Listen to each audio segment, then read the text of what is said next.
Hey guys, Mustache here, this time with another Assassin's Creed figure review from McFarlane Toys, this time of Benjamin Hornigold. And so on the package here, much like the other packages, we get a nice picture of the character, we get the Hornigold sails, and then another picture of the character here.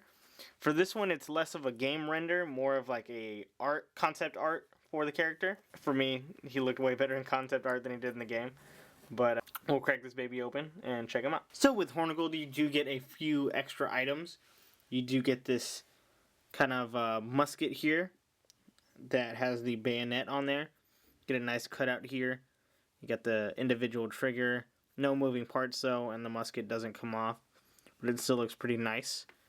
And then you also get a regular pistol. So that's cool. And then you do get the sword that goes into the holster. If I can take that out there. So just a regular sword there. No kind of crazy detailing on it, but still looks pretty good. So looking at the figure in detail, you do get a lot of cool detailing on here. You got kind of the brown slash kind of gold cuffing here, as well as on his jacket. You do get the little kind of rivets on the kind of bandolier here. Same thing with the other side. You do get some lines on the hand here, as well as on the jacket. You do get some of that golding with the bandolier, and then going down to the legs.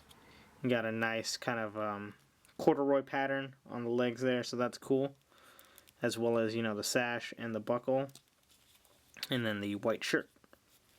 And so going into articulation here, he does do the kind of 90-degree here. The leg, or the hands swivel 360. They do have that wrist up and down, so that's cool. And then going back to the arms, you do get the kind of up range motion to about there. Jacket kind of hinders it because it does have kind of these straps here. And then going back to the other side, same thing, hindered by the strap. Do get the 90-degree swivel and the wrist movement.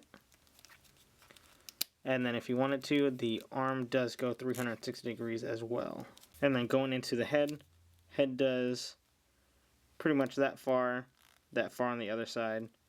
And then as far as up and down, goes down about that far, goes up about that far. Not a lot, just because you do have this jacket kind of hindering some of the movement. Then going down to the legs, do you get a 360 degree at the boot. He does have a little bit of articulation at the ankle. It does go up and down a little bit. Then going to the knee joint, you do get 360 at the knee, as well as you do get some movement. You kind of have to force it. It's on a ratchet, much like the other ones, and it goes about 90 degrees, so that's nice. But the jacket does kind of hinder that. And then going to the upper leg here, you do get 360 degrees there. And then much like on the right leg, or the left leg, you still get that 360 degree at the knee, 360 degree at the thigh. Does still go 90, just kind of have to force it there, so that's good. You do get the 360 degree at the boot, still get the minor bit of movement there at the ankle.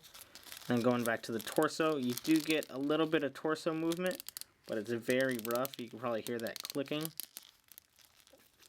And then you do get the bandolier here, which you can take off. So it just goes like that, and you have it off.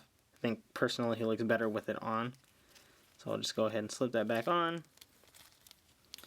So there's that. As you saw, the sword does go on the back here. As well as, that's about it as far as putting things into this kind of strap. He does come with the two guns like I showed you before. But the problems with that is, as you can see with the hands aren't accommodating to guns or items. He could probably use like maybe the tomahawk, but like if you look at it, you know, it just ends up being a very odd thing to do as far as that. Same thing with the pistol. He doesn't have the trigger finger opening, so that kind of makes it hard for him to accommodate those things. But other than that, it's pretty cool. Definitely something I'm still going to keep in the package. So there's the review for the Benjamin Hornigold figure from McFarlane Toys. I think it's a pretty cool figure. If you're collecting them all like I am, he's definitely one to add to your collection. He's definitely one you're going to pick up. I do have one more that I haven't gotten yet. The Black Bart. I think I'm going to end up getting him for Christmas. I'm pretty sure somebody got him for me. Probably going to keep him in the packaging just because they're very nice to display like on the wall as far as if you have all of them. Or I might just go ahead and maybe put them on a shelf with all my other Assassin's Creed items. One of the things that I think would be cool is if they released like a ship or something like that. It'd be cool to have like all of them on the ship. But that is it. That is the Benjamin Hornigold figure review from McFarlane Toys. Mustache again. Peace. Hey guys, if you liked the video, show some love by clicking that like button. As well as if you want to get more updates on these Assassin's Creed figures, go ahead and subscribe. As well as if you want to tell me other Assassin's Creed things, like figures, or other toys you think I should review, comment. Mustache, peace.